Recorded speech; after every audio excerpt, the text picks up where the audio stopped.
Throughout the continent in which humans, dwarves, elves, halflings and other races live, war is always in full swing as different armies try to wipe each other out, villages are destroyed, people are captured, slaughtered and killed without a thought for their families. As politics rage amongst the different factions of the north and south, rogue factions form trying to solve the situation. Mages are treated as the enemy and are seen as deadly weapons. But not only that, deadly monsters who care only about their survival roam the seas, the woods and the barren wastelands where the war once was. These creatures will devour anyone who comes close to them, will drag them into the seas to drown them, will feast on their corpses and will rip them from out of the skies if they so wish. From ghouls to basilisks to vampires, the continent is a dangerous place to live, but with the help of a few lone monster hunters known as witchers, the world is able to rebuild and not be as fearful of these deadly creatures who threaten their towns and villages. However, despite everything the witchers do, there is one foe much deadlier than the rest. One that for a millennia was only a rumour, a scary story that you told around a campfire, a story that sent shivers down your spine, a story that would make you feel like you were being watched and one day grabbed in the middle of the night, never to be seen again, and the home that you once peacefully lived in would be burnt to the ground and the world around it would just be a frozen wasteland. This story was about the skeletal knights who rode through the night on their jet black horses, capturing humans to feed into their slave-run society. This group was known as the Wild Hunt, and they were coming to take what was rightfully theirs. But who were the Wild Hunt? How did they form? Why did they terrorize the multiple realms they ventured through? And what was their ultimate goal? Well, in today's video we explore this group of skeletal, decaying, supposed wraiths who ventured through the skies, freezing the land around them, and explore their rise and eventual downfall. These are the terrifying raiders from The Witcher, known as the Wild Hunt.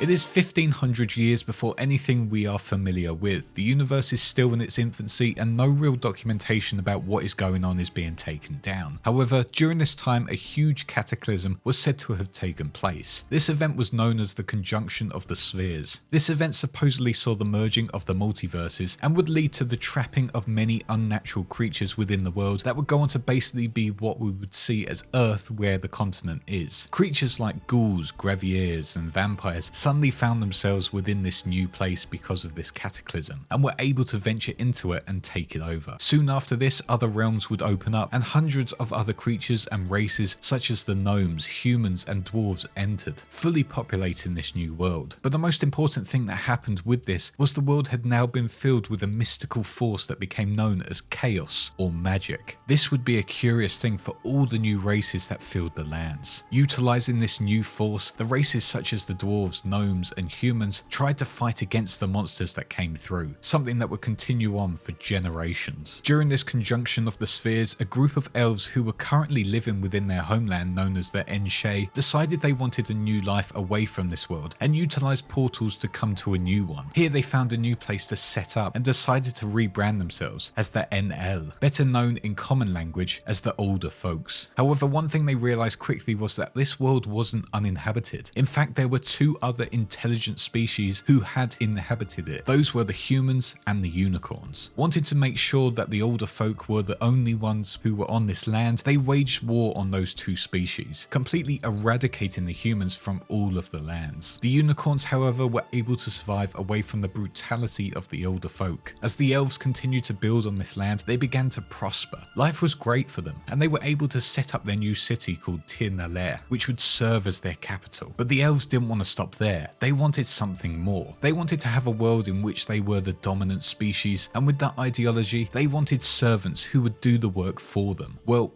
not servants, more slaves, who they would force to work for them. However, they had a problem. The humans who they could have enslaved were completely wiped out, and the unicorns were not an ideal species to use as slaves. With this, however, they were able to force some of the unicorns to reveal their powers and open up the Ardgeth, the Gate of the Worlds, which they could use to access other worlds and capture slaves and kill those they just didn't like. With this portal ready to be used, the elves' first king Oberon created a cavalry unit that had one simple goal: to invade alien worlds and capture young humanoids to serve as slaves. These riders were named as the Durg Rory, meaning the Red Riders, because of the luscious red cloaks all the riders would wear when on a hunt. General Eredin Beric Glass was the Red Riders' leader, as he was one of their best soldiers who was ruthless in combat and had incredible magical abilities. On top of this, the elves wore skeletal armor all over to scare anyone they came into contact with, and rode on black steeds only to add to that threatening image. On some rare occasions, they would also use a ship known as the Naglfar, which would float through the sky, terrifying anything underneath it. With all these things in play, they would also use projections to make these elves appear far more spectral, making those who witnessed these creatures to believe that they were wraiths who had come to kill them, thus starting the rumour that there was a group of deadly wraiths who would try and kill and enslave anyone who got in their way. The Red Riders were now set up, and they started invading every planet they could, enslaving individuals and killing those that opposed them, all under the rule of General Eredin. However, this did not last long.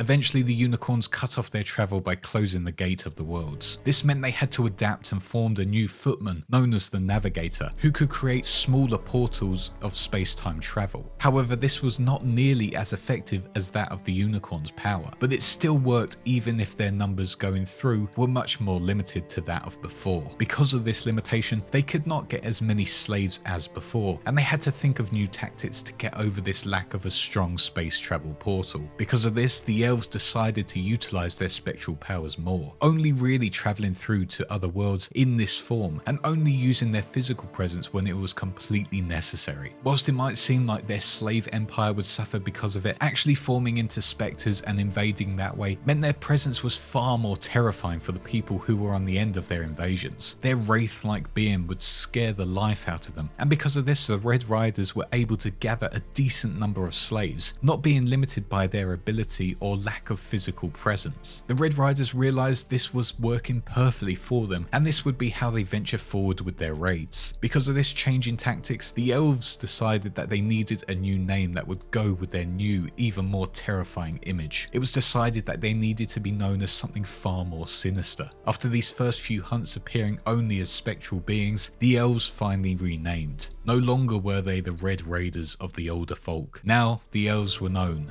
as the Wild Hunt, the wraith-like beings that would kill you and take you as a slave to fuel their homeland.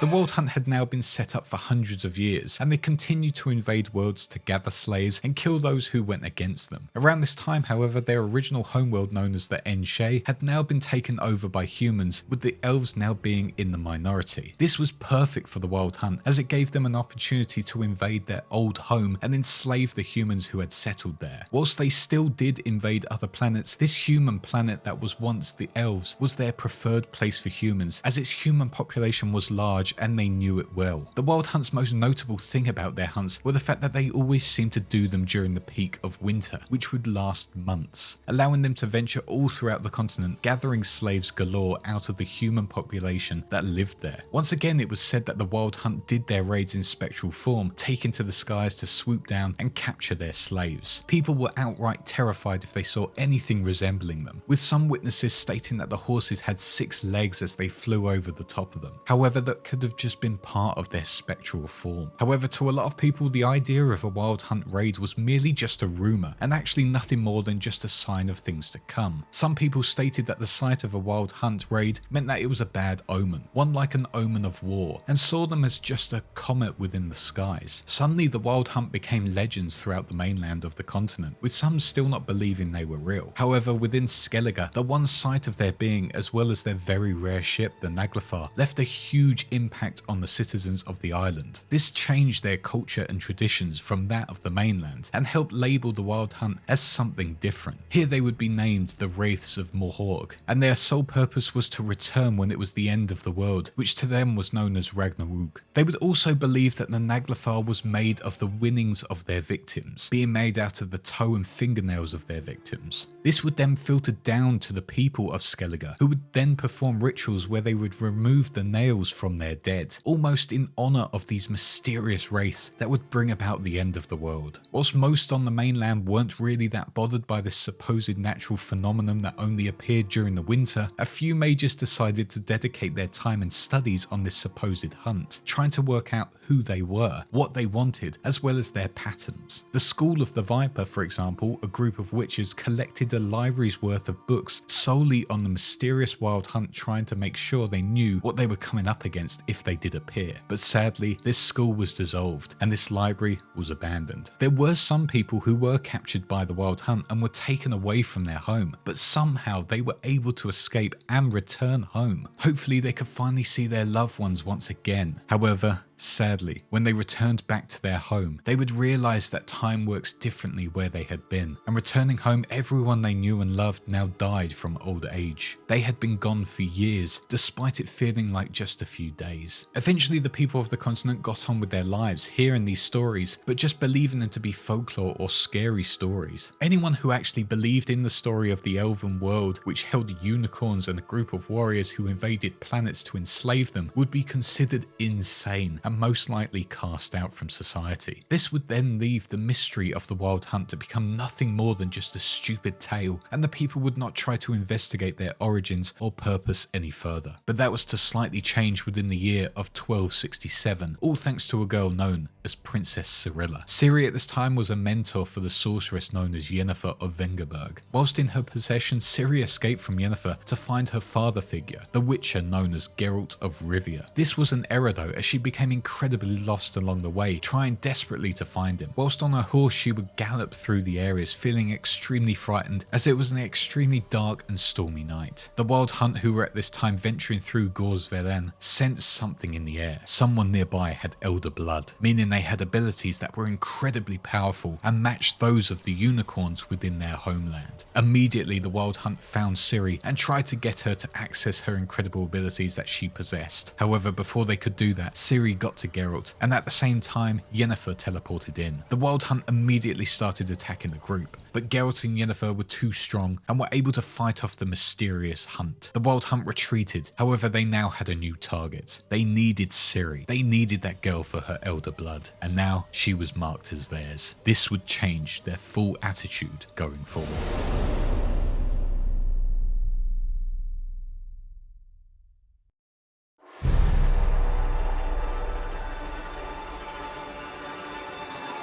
Back in the Wild Hunt's mainland, King Oberon was becoming extremely distant from his people. He had decided that he was isolating himself from the rest and couldn't care less what they were doing within the lands. No messages were really relaying to him, no orders were given by him. He was just a man sitting on a throne whilst others did work for him. Because of this, Eredin decided that he was going to take the reins of all operations, but not officially label himself as the king, as he still somewhat respected the rule of Oberon, and he was much loved by the people.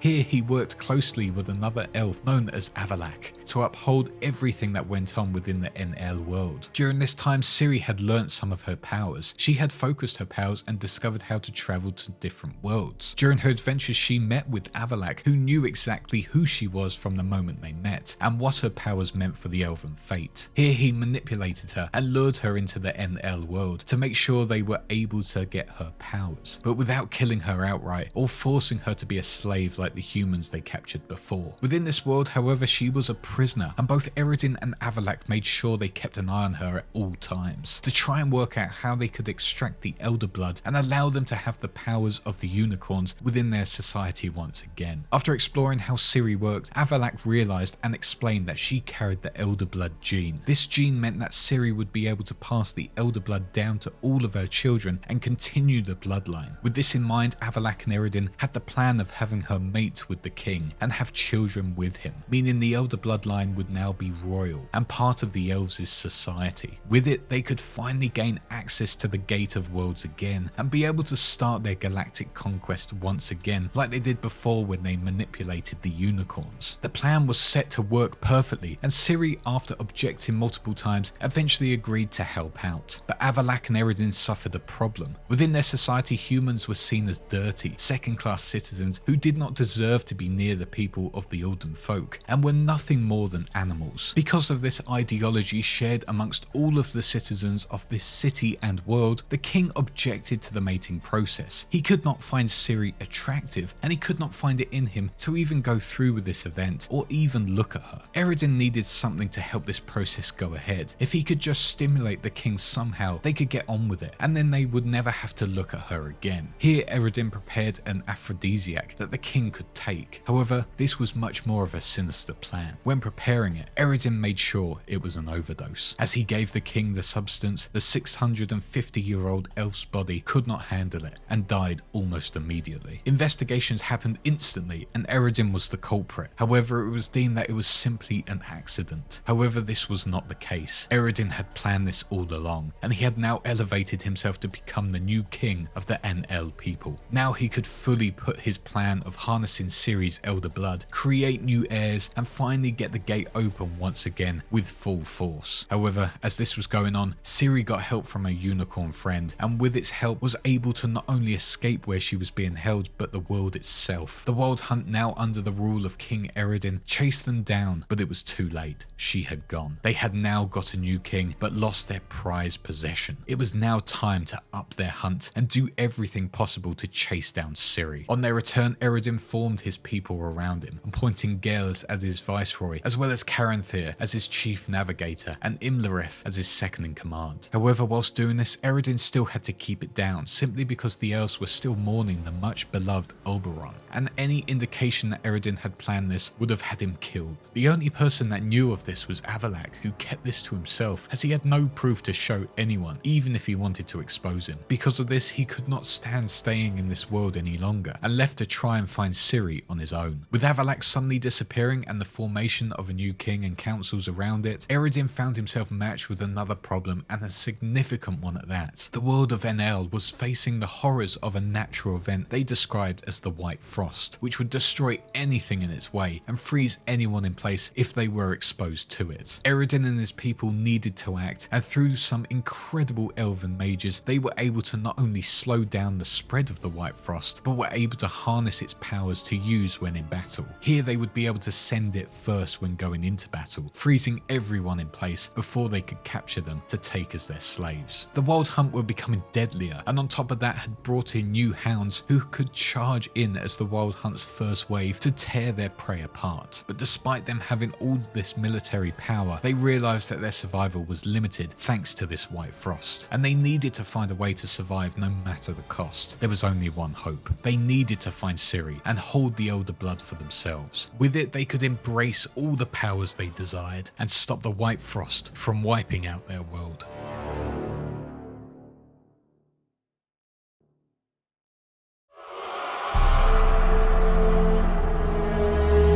The Wild Hunt didn't know where Ciri was. She was capable of being anywhere in the multiverse in any time zone, but the Wild Hunt needed to be as patient as they possibly could. They knew there was only one way of being able to find Ciri, and that was by waiting for her to use her abilities. As soon as she did, they would know exactly where she was and where she was heading. The year was now 1268 in Rivia, and Ciri was about to use her power, highlighting to every Wild Hunt warrior where she was. Whilst in Rivia, a pogrom was happening. Here a huge chaotic fight broke out between humans and non-humans, caused by a racist individual known as Nadia Esposito, who had attacked a group of dwarves, stating they don't belong. Here, elves and other non-humans were killed in cold blood as the mob ran riot through the town. Geralt, however, wasn't taking this. He drew his sword and tried to fight off the mob, but was stabbed in the chest by a young man known only as Rob, holding a pitchfork, wounding him massively. Yennefer tried desperately to get Geralt and heal him, but in the process is also killed by the mob. Both the two parental figures to Ciri were now dead in Rivia, and it seemed like there was no coming back for them. However, Ciri was able to recover their bodies from the city and take them to a safe place. Ciri was distraught that both of them had died, but through the help of her unicorn friend once again, was able to resurrect them and move them to the legendary Avalon Island. But Ciri didn't stay and left them to continue her journey. The Wild Hunt through these actions were able to sense her abilities and follows her every movement for years on end, being almost one step behind her. But during that time, Avalak was able to get her first and convinced her that he could help her control her powers. With this happening, Eredin had to resort to a new plan to capture Ciri. Here he knew of her fondness of the Witcher Geralt and Yennefer, and realised the only way to get her was through them, and eventually lure her out of hiding. The Wild Hunt invaded the Avalon Island, where the two were, and captured Yennefer. Geralt couldn't let this happen and tracked them down with 3 other witches, Leithel, Seret and Orcs. Eventually they met up with the Wild Hunt at the Hanged Man's Tree within Nilfgaard and fought one another. However, there were too many Wild Hunt members for the extremely skilled witches, and they had to back down. Geralt realised he had one option. He had to give himself up to save Yennefer. Here Geralt made a deal. He would join the Wild Hunt in exchange for Yennefer. Geralt was now a member of the Wild Hunt, and for years ventured around with them doing their deeds, constantly in their debt. Ciri learnt of this news and desperately tried to help Geralt to get him out of being a slave to the Wild Hunt. In 1270 she was successful and was able to get Geralt out and place him near the ruins of Kaer Morhen. However, now he was massively suffering with amnesia. Ciri then carried on, leaving him once again to avoid the Wild Hunt. Eredin was angered by this and left his world with the hunt following him. However, this time, once again, in spectral form. Throughout Geralt's journey, trying to remember who he was and what his goal was, Eredin would get in the way, destroying his quests. Eventually, Geralt and Eredin came face to face with one another, fighting on the Ice Plains, an area that had been taken over by the White Frost. But in the end, Geralt was victorious and was able to be rid of Eredin's spectral form, causing the Wild Hunt to retreat and not return for a long time. Eredin, however, was still desperate to get his hands on Ciri and the Elder Blood gene, and in 1272 the hunt for her began again. Ciri, still being helped by Avalak, was gaining more strength in her powers, but also was getting tired of the constant running. After getting into multiple close encounters with the Wild Hunt, Ciri would finally be acquainted with Geralt once again, as he found her lying within a shack hidden away on the Isle of Mists. After a loving moment between the two, it was time to finally face the hunt once and for all. Heading to the home of the witches in Kaer Morhen, the Wild Hunt launched their attack, sending wave upon wave to take the witches out and capture Ciri. However, the witches hit back hard and didn't let them through, but sadly, Eredin was able to capture the oldest witcher of the pack, Vesemir, and kill him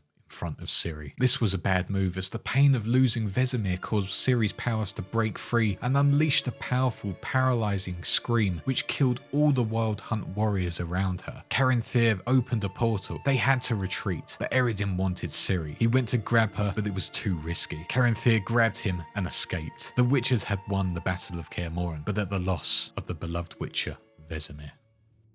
They couldn't hold back though. They needed to kill the generals if they had any chance of defeating the Wild Hunt once and for all. Here Eredin formed his full fleet, as well as some loyal followers known as the Crones, and formed together at the annual Sabbath. Here on the Bald Mountain, Geralt and Ciri hit back at the Crones and the generals, wiping them out. Geralt burning Imlerith's face off, and Ciri wiping out each of the creepy Crones. But now they needed to get Eredin and lure him out to finish the battle once and for all. Here Avalak with Geralt and Ciri went to visit Gels in his homeland and finally told him the secret behind their beloved King Oberon's death, revealing it to be Eredin behind it all. Gels agreed to help and made sure he sent no backup soldiers to help in their upcoming battle. It was time to fully end it. The Nilfgaardian fleet, however, had now been frozen by the Naglfar, meaning their attack was silenced. Their only hope now was to take out Caranthir. Ciri was able to stop the freeze by breaking his staff, but Ciri, now stopping the spell, was almost captured by Caranthir, but quickly escaped, leaving Geralt to finish the job. However, Geralt was able to get the upper hand, and Caranthir bled out and drowned to death.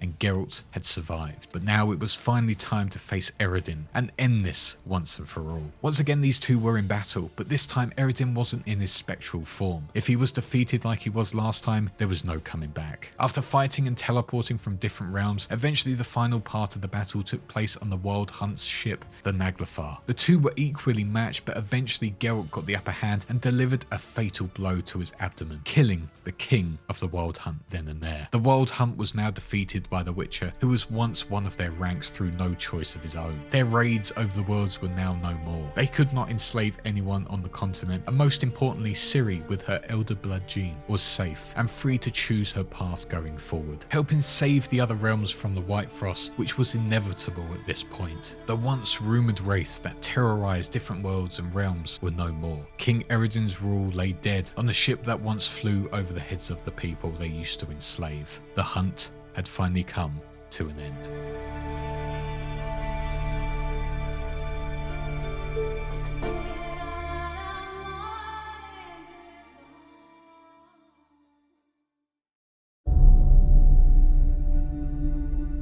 And that is the story behind the Wild Hunt within the Witcher universe. I hope you all enjoyed this video. I've been wanting to explore the incredible world of the Witcher for ages now, so I really hope it's something you guys like and something I can explore more soon on this channel. If you like this video, please do give it a like and comment, as that really helps the algorithm, and a subscribe would be great if you haven't already. Also, if you want more storytelling lore videos like this, then why not check out the playlists below? And if you really enjoyed this video, why not become a YouTube channel member or patron for early releases and ad-free videos. And speaking of, I'd like to thank my patrons real quick. Big thanks to our big fish Duquesne23, Rhinohead, Ryan Garnham, and our new guy Sacrum, our sharks Connor and the AVP man, and our huge megalodons Sinus, JJD896, Jacob Garcia, and Wow Such Gaming. Also big thanks to our YouTube channel member, our wise one Jambu, as well as all my subscribers over on Twitch. All your support means the world to me and keeps me doing what I love, so thank you so much. But that is all for now. I hope you enjoyed once again, and I shall see you all